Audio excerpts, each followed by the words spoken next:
Oi, pessoal. Boa tarde. Meu nome é Bruna Frota e eu sou advogada de imigração aqui nos Estados Unidos, licenciada pelas Cortes de Nova York e do Texas. Esse vídeo de hoje vai abranger a categoria de Green Card chamada EB3, no qual eu venho recebendo muitas ligações, muitos e-mails, muitos pedidos de clientes, né? Para que a gente fale bem brevemente sobre essa categoria de visto e o que é necessário para que alguém qualifique para esse tipo de visto. Então, como eu falei, o EB3 nada mais é do que uma categoria de Green Card. A peculiaridade desse tipo de visto, comparado, por exemplo, com o EB2 National Interest Waiver ou com o EB1 de habilidades extraordinárias, que está bem popular, né, entre os brasileiros, é que esse tipo de categoria ele precisa de um patrocinador. E esse patrocinador ele pode ser tanto uma pessoa física quanto uma pessoa jurídica.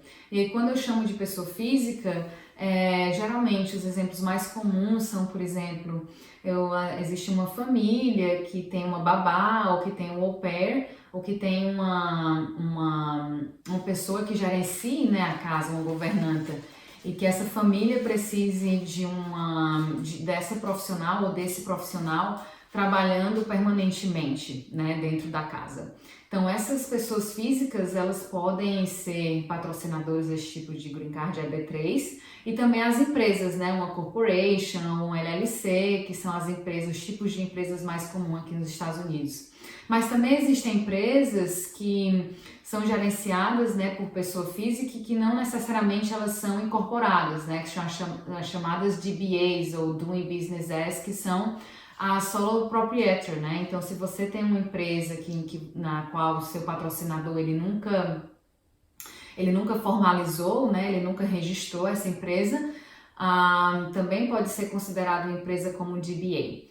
Então, esse requerimento básico é que exista esse patrocinador, ou pessoa jurídica ou pessoa física, pleiteando esse tipo de visto para o estrangeiro, né, junto com o Departamento do Trabalho e com a imigração.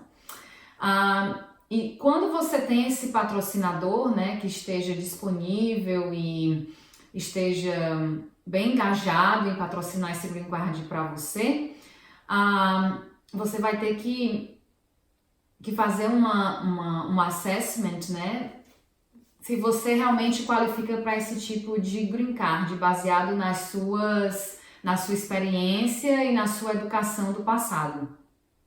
Então eu vou começar pela a categoria mais baixa, né, a mais abrangente, em que muitas pessoas possivelmente se qualificariam, que é a categoria da pessoa que não precisa ser especializada. Então essa categoria que eu chamo que é abrangente, né, aquela catch-all, ela está disponível para qualquer pessoa que tenha menos de 2 anos de treinamento ou de experiência e que a posição também precise menos de 2 anos de experiência ou treinamento.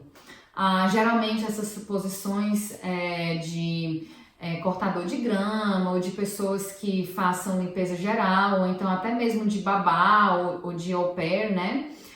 Elas qualificariam dentro dessa categoria de não especializado. Depois da categoria de especializado, existe a categoria das posições especializadas, nas quais elas necessitam pelo menos de 2 anos de experiência ou de treinamento para que essas pessoas, né, esses estrangeiros, qualifiquem para o EB3. E as posições mais comuns, por exemplo, são as posições de assistente administrativa, recepcionista, pessoas que ajudam com contabilidade, as pessoas que ajudam com o marketing da empresa. Geralmente assistentes, né, não chega a ser analista, mas um assistente qualificaria para esse tipo de EB3. E finalmente o EB3 para profissionais, que são as posições que requerem pelo menos um bacharelado para que a pessoa se qualifique, né, para o EB3. Então, geralmente, quais são essas posições? As posições de contador, de engenheiro, posições que requeram um bacharelado como um mínimo de entrada, ou então a posição de analista de marketing, uma posição de desenvolvedor de software, a posição de analista de sistemas, todas essas qualificariam para o EB3. Uma vez que você tem um patrocinador e você saiba que você qualifica para uma dessas posições do EB3 e você, no caso, o patrocinador faria um pleito dessa posição junto com o Departamento do Trabalho e o Departamento do Trabalho daria o mínimo de salário que teria que ser pago, né, para essa posição.